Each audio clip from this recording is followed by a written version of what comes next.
What it do, guys? It's Miggy, Miggy, and we're here for another episode of Random Ramblings. And this time, we're gonna be talking about the recently concluded MWI, or the MLBB Womens Invitational in this year's EWC 2025. And before we start talking about anything, before we start discussing the tournament, I'd like to congratulate Team Vitality for being the champions for this year's MWI 2025. Congrats to you guys, and just being sure, congrats to you guys for representing Indonesia in this tournament. So before we get into any of the nitty gritty and all that, let's talk flow. So I'd like to say, I guess the flow is let's talk about an overview of the playoffs, probably, because there are a lot of things to talk about. Of course, the tournament is not just the games played, but the stories and experiences that happened during this tournament. And then after that, we'll probably do a bit of diving into my thoughts and impressions of the tournament, and then let's go break down the stats. Let's talk about metas. Let's talk about the heroes played. Let's talk game. Let's talk game plan. Let's talk game experiences, game data, and statistics. So before that, let's go start with the tournament overview. So this is a women's invitational. So these teams are all made up of female representatives from specific countries and regions. And right from the get-go, people already assume that a Southeast Asian representative will be securing the championship title. And we had a lot of gunners from the Southeast Asian region.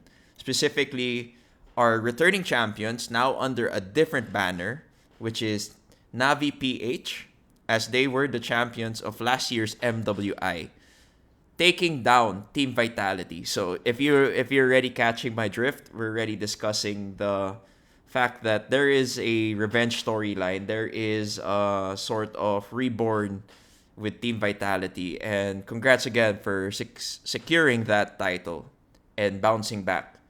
So of course, we're gonna talk before we start talking about the whole playoff scene. Let's talk group stage, because here we already had a budding narrative or storyline already brewing in this tournament in MWI 2025. And that was in the case of Gaming Gladiators, our NA or North American representatives who everyone was counting out because, of course, they come from North America, who had a bit of issues, concerns, and in terms of skill wise, they're not on par with the other Asian regions, but they were just gunning. They were out there, and from the groups till the playoffs, they were called the Navi Slayer. And why the Navi Slayer? If you guys are looking at the brackets right now, if you guys are just listening to me, I'm showing the group bracket wherein they were taken down by Navi Malaysia into the lower bracket of their group. And then they proceeded to go against them again for the lower bracket finals because Team Liquid defeated Navi Malaysia, securing their playoff spot, and then now proceeding with lower bracket finals, Navi Malaysia versus Gaming Gladiators. And Gaming Gladiators get the revenge, and they secure a 2-1 victory over Navi Malaysia. And then you guys are thinking, okay, so what?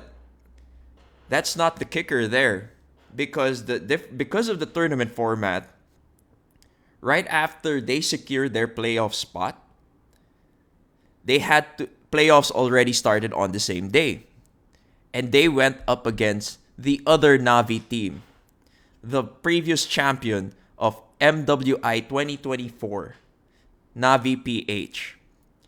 And they defeated Navi PH 2-0, securing their top 4 spot. And then now we're moving on to the playoffs with Gaming Gladiators. Cinderella run. I'd like to say Cinderella run because after the playoffs or after group stage, playoffs is now played in single elimination format. So there's no more loser or lower bracket. You have to keep winning if you want to get that title. So come semifinals in the top 4, they face Terror Queens. These guys are no joke. These girls are no joke. because they were also, their narrative is they are from a lesser region from the Asian region. I'm not saying lesser in a sense that they're weaker, but rather lesser in a sense that they don't have a big gaming or MLBB scene. Not as big as Indonesia, Malaysia, Singapore, or Philippines, but they still put up a fight. They were able to make it to the top 4, but cut short due to Gaming Gladiators securing a victory over them, 3-1 in favor of Gaming Gladiators, and then they go to the grand finals. This is, mind you, this is the biggest or the highest placing North America has ever gotten in the MLBB scene, whether it's men or women.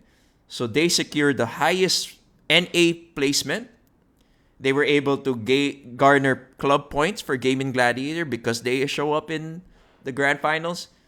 And they were to face Team Vitality, the ones who are really hungry to get this championship. Because as I mentioned previously, they were down.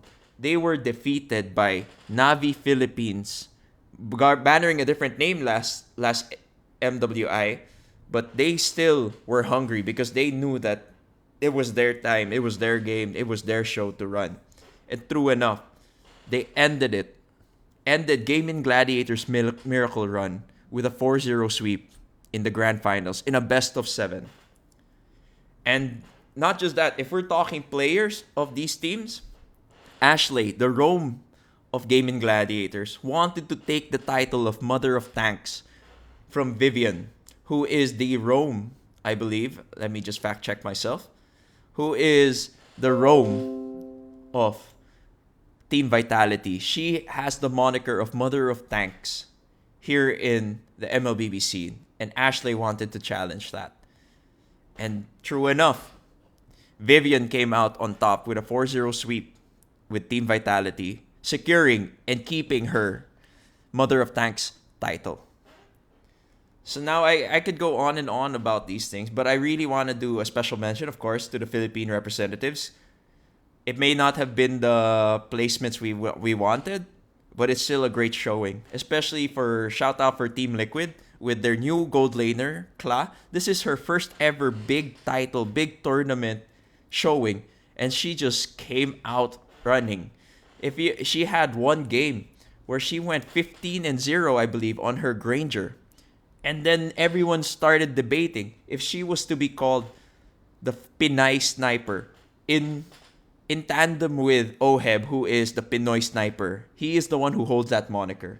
And true enough, honestly, she might deserve it because of how well she played the gold lane, how well she played her heroes in this MWI 2025. And then let's go on about our other stories. Yes, so Navi Philippines, the MWI champions of 2024, did not secure their defense, a title defense. But it doesn't mean that they're off, or it doesn't mean that they're not that good anymore. But rather, sometimes it's just the meta, sometimes the patch, sometimes that's the nature of competition. It's either you win or you lose, and it's always about the character of an athlete is always judged not in his victories, but rather in their defeat, because that's when you start realizing where I have to be better, how they bounce back. That is the true test for these esports athletes. And then, yeah, I think that pretty much covers the whole team narratives or storylines that came out of the MWI 2025. So shout out again and congrats to Team Vitality for securing the championship, and GG's to GG Gaming Gladiators for securing the highest placement or highest podium finish of any NA team in the MLBB or Mobile Legends Bang Bang Pro scene. And congrats and thank you for the perseverance to our Philippine representatives, Navi PH and Team Liquid. And I guess now we're moving on to the next part of the random ramblings, I guess. Just making up the flow as we go. But I believe I mentioned that the next thing we're going to talk about is my observations of the tournament. So honestly, it was a really great tournament. a lot of really good matches. You had so many. It wasn't completely stompy. You had a lot of 2-1s. You had a lot of sweeps. I'd say it's an even split of 2-1s and 2-0s. Or when we went to the game of best of fives, we had a 3-1 and a 0-3, which led us to our third place 3-0 and a 4-0. Honestly, it was such a great tournament, and it just goes to show how much the skill ceiling for our MLBB teams. I wouldn't want to say that it's just the women, but they gotten way further than we could have imagined, because every year it's always a given that every year players and athletes will always be better than who they were or their counterparts were the year before, because everyone is always out to improve, everyone is growing, and this tournament just showed it, especially the way they took on the meta. Back then, before we get into the meta, of course, meta analysis or the statistics of the picks or the gameplay in this tournament, there was a very distinct MLBB women's team meta, women's pro scene meta versus the MLBB men's pro scene meta. It's a lot different. There are certain heroes that do not get played because of mechanical differences or mechanical difficulties, but this tournament shows that the female or the women's teams could keep up with their male or men counterparts.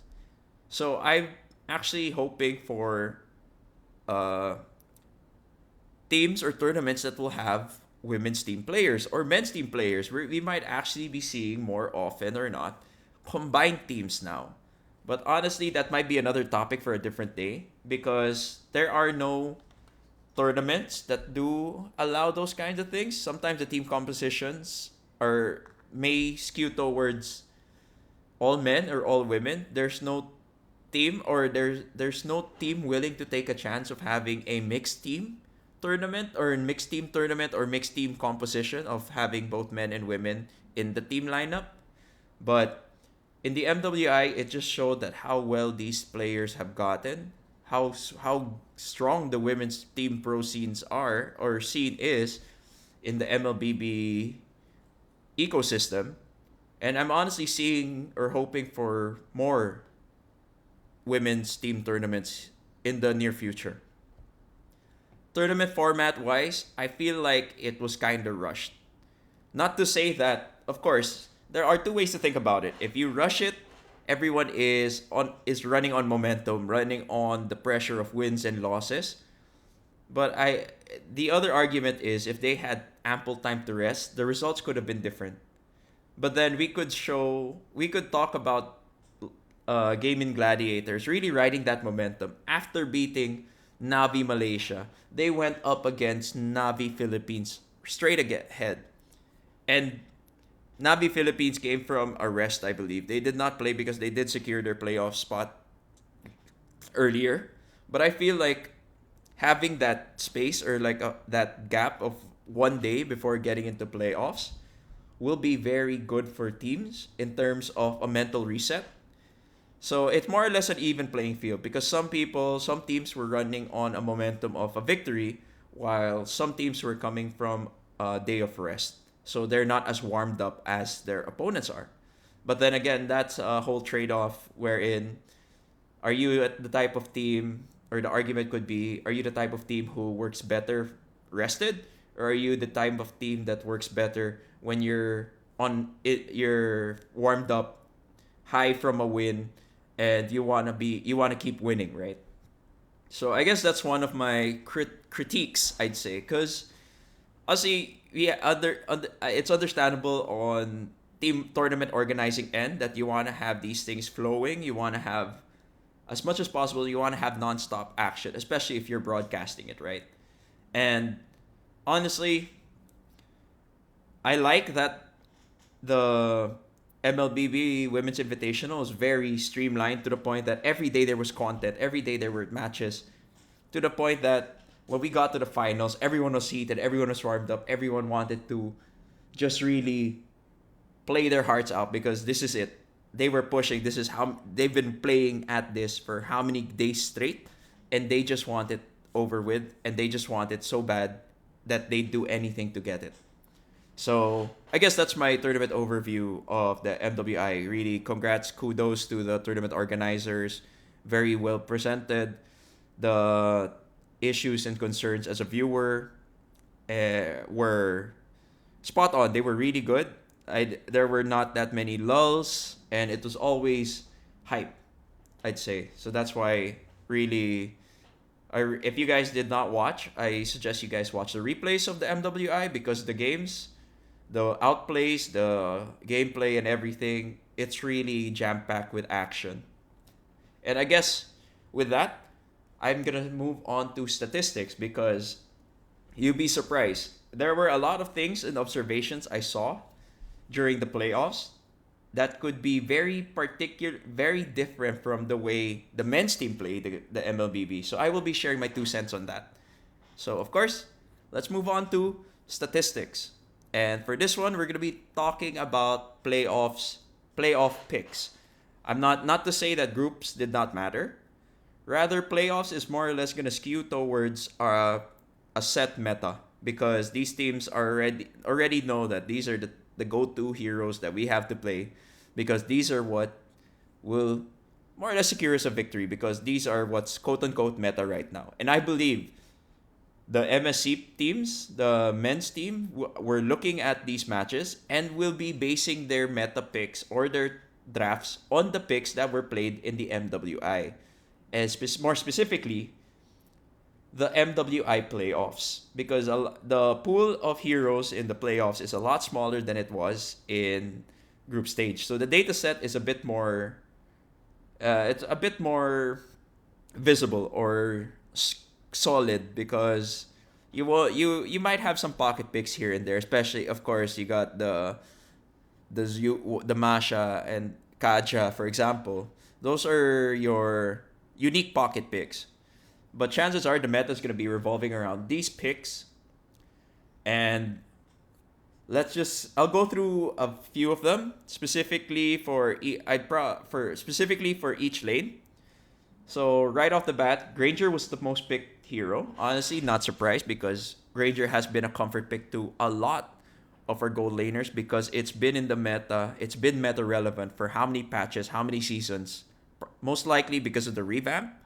And then second to him are 3 heroes actually, with 11 picks being Badang, mostly played I believe in the roam lane. CC played in the XP lane. Zetian, comment down below how to pronounce it. Zetian was picked 11 times in the mid lane. And then after the 4 of them, or after Zetian, there are 3 10 picks, which are Kimmy picked 10 times, mostly in the mid lane. Lancelot picked 10 times in the jungle, and as well as Hayabusa picked 10 times. Though I believe that this is when it becomes a comfort pick. Because of the changes with Hayabusa, he's not as bursty. He doesn't burst as much. His damage went down because there's a lot more risk reward involved in terms of trying to stack his passive to secure those early game burst or early game kills. And moving on from that, 8 and 9 would be with 9 games played would be Gatot Kacha and Irithel. And 10 11 with 8 picks would be Akai and Arlot respectively. Akai being played in the roam, mostly roam, sometimes jungle, by Vival or Vivian. Vivian, I believe, played. Wait, let me just fact check myself. Vival and Vivian did play Akai. And then Arlot by Fumieko. Really, honestly, shout out Fumieko. Her Arlot was during the grand finals so on point. The final slashes, the flicker final slashes, the setups were just amazing. So yeah, we're seeing a lot of, it's pretty much a mix. You still have your assassin junglers, specifically Lancelot and Hayabusa, and Joy is still sprinkled in, but we are also seeing the rise of jungle tanks being Akai. Let me just played by Vitality, Foot, Twisted Mind, and Gaming Gladiators during the playoffs. And yeah, you're seeing the rise of jungle tanks, and we saw the rise and respect ban for Yi Sun Shin as well, who is number 16 in our statistics in the playoffs, being played 5 times. And Yi Sun Shin is part of an existing meta lineup right now, which they call the three marksman meta. So you have your Yi Sun Shin in the jungle, you have your Kimmy in the mid lane, and then you could have any quick farming or flash farming gold laner, may possibly a Granger, or let us actually look at the stats for that. Being played with a Kimmy and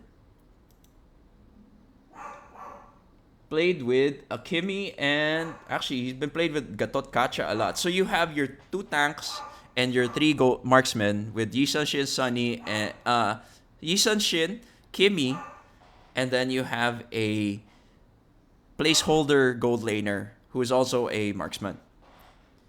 And honestly, the meta is a lot more jam-packed.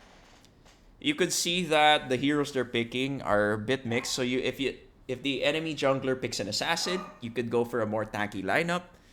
And then if you are playing tank lineups, you're looking more at utility jungling or an Ube lineup wherein team fight is your priority.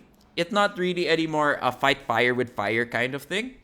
It becomes an existing rock, paper, scissor. It's a sort of rock, paper, scissor meta now wherein you don't have to respond with the same thing, but rather you can respond with something that counters the gameplay that they want to instill. Because if you know that they're playing team fight object-oriented gameplay, you're going to want to have heroes you're going to want to have lineups or heroes that prefer to take side lanes to make pressure or create pressure for them grouping up and trying to take objectives or prioritizing objectives. So you can punish them for sticking together too much. And then I see the Zaychan. People said the Zaychan, I'm surprised that it's been picked heavily here, especially the way people describe or experience the Zayshan in their ranked games. Zayshan is picked as a way to go up against the current meta mid laner, I'd say, which is... How many times was she picked? Let me double check that. Pharsa was picked 3 times. If not picked, she was banned. She was banned. The most banned ones were... She was one of the most banned ones with 11 bans to her name. So you know that people were really picking the Zayshan to prevent her from being picked, because it becomes who casts her ulti first, because Feathered Airstrike and Fury of the Phoenix, both alike in feather or in naming. Zayshan's ulti can prevent Pharsa from ultiing, because if she stays in that AoE launched by Zayshan's Fury of the Phoenix, she will get stunned, thus canceling Feathered Airstrike. And then if Zayshan uses her ulti earlier than Pharsa to set up something, to crowd control, then Pharsa is now free to do Feathered Airstrike. It's really whoever is more disciplined before they use their ulti. And now that we've talked about the picks, or at least the highlighted picks, let's talk bans. So yes, I mentioned Yisun Shin is really picked because of the current existing 3 marksman meta. But he is only second to Uranus with 19 bans. Because honestly, Uranus is such a threat in the current meta with chasing capabilities, with how sustainable or how strong his healing regen is or health regen is, and that you can flex him in both XP and jungle. He's just it's better to just not figure out how to deal with him, because honestly that's what Uranus does. If Ura gets taken or Ura is picked, you're kind of forced to play his game. You have to start drafting differently just to counter the pressure Ura gives early game, especially with his duo being Jella, who works really well with other meta picks, specifically Irithel and other very in your face heroes. Next up after him is Gatot Kacha, Arlot Kalea. Of course, these are your setters. These are your heroes that can pick off. And I believe they are banned because of the matchups or team synergy they can create with the existing meta picks. Specifically being Fredrin. If Fredrin is played, you of course you want to play an Arlot. If Kalea is played, you're gonna be playing carry or you're gonna be playing 1-1, right? And of course, you have to consider these bans are not really targeted. Sometimes it's not really targeted on the hero itself or themselves, but because of the team composition that could play around the said picks. Because honestly, if you see a utility hero, someone that heals, you wouldn't want to give them Uranus. If you see Yisun Shin being first pick because of they're looking to rush to face, you're not gonna wanna enjoy or let them have that three marksman meta or three marksman team composition. And yeah, I think those are what the highlights for this playoff statistics. Honestly, my prediction is this is gonna be the basis of how the drafts and lineups are gonna look like in the upcoming MSC, which is happening real soon. Actually, a few days from when I post this video. And of course, aside from that, we're gonna look at the match stats here with blue side actually winning most of their matches over red side. So blue side is I believe they are first pick, while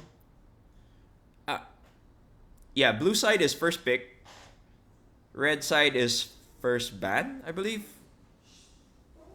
But yeah, correct me if I'm wrong, but you're gonna wanna be sure to double check on that. But then I'll see it because if you choose red side, you're more or less gonna be responding. You're a more reactive drafter if you end up in the red side over blue side, where you're the one who actually dictates the pace, and then it's up to them to decide if they want to match your pace, they want to play against your playstyle, or they want to figure out a draft that will go against it. Like I said, fight. It's either fight fire with fire or you play rock paper scissors. That's usually the drafting scene now. And then moving on to match length, we're seeing a lot of matches in the MWI playoffs being between 15 to 20 minutes.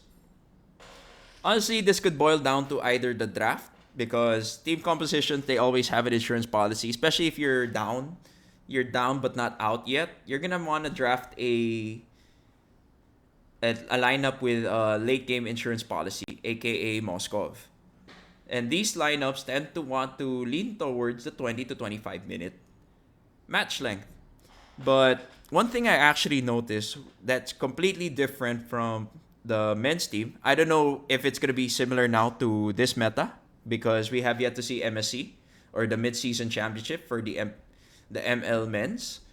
But the MWI, I saw a lot more reckless aggression, contrary to controlled aggression. So what is controlled aggression? This is when you start to pressure, or this is controlled aggression is when you know when to pressure and when to disengage. A lot of the team fights that happen in the Turtle or the Lord, whichever team secures the objective, a lot of the teams tend to play aggressive right after. Versus where the previous patch, or at least in the group stage, when they know that they're already out, they lost the objective or they were able to secure the objective, they would rather play safe. Here in MWI, they take matches or they take team fights even after the objective is either taken or stolen, which leads to a lot more errors being made, which leads to a lot more mistakes, which prolongs the game. Even if you're the one who secured the Lord or the Turtle early game, you guys could check the replay to fact check me, but that's one observation I had, that when they take a Turtle objective or they take the Lord, if it was stolen from them, the the team that was trying to secure that Lord will try to engage with the opposing team to try to, get back their losses or break even.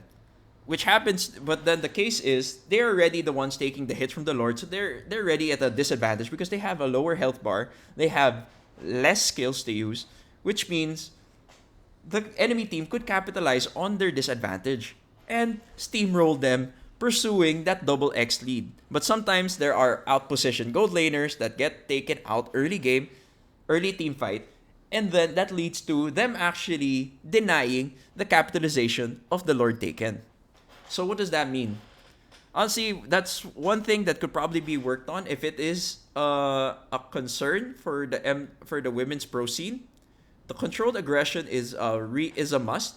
Knowing when to engage and disengage is key to winning team fight. Team fight objectives is not just about securing the objective. It's also knowing what the proper trades are. Let's say you're not getting the early game turtle objectives. Sometimes it's okay to give the early game turtle lead if that means being able to maximize lane dominance.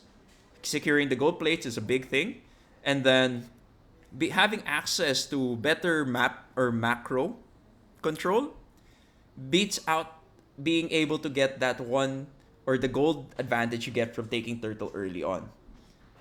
So I guess that's one of the big observations I've had. Rather not big but notable observations I had with the MWI playoff scene or playoff matches, wherein they really go aggressive. That it's no longer controlled aggression, because what happens is when they go aggressive, they are more prone to make these specific mistakes, crucial mistakes actually, which I'd like to say, like an example would be in the matches between Terror Queens and Team Liquid in the third it was the battle for third place. Team Liquid lost their matches because they were the first ones to make mistakes. Crucial mistakes in the late game. And the way teams actually prevent this from happening is what they call controlled aggression. Because it's right that if you have the advantage, you want to capitalize on the advantage. But sometimes it's better to pressure your opponents not through being controlling the map or going into their faces or being in their faces. You could be pressuring them by choking them out of resources, especially if you know your lineup is better than theirs in the late game. So with that being said, for if you guys are listening, if the analysts, the coaches, the players are listening to this, that is one thing I'd like to point out, where it's a practice of discipline and controlled aggression. I believe once you master or understand that principle or that concept, it's going to help you guys a lot more in terms of macro and micro gameplay. And with that being said, I think I'm going to wrap this up. Congrats again to Team Vitality for securing the first place and getting back the MWI Championship title.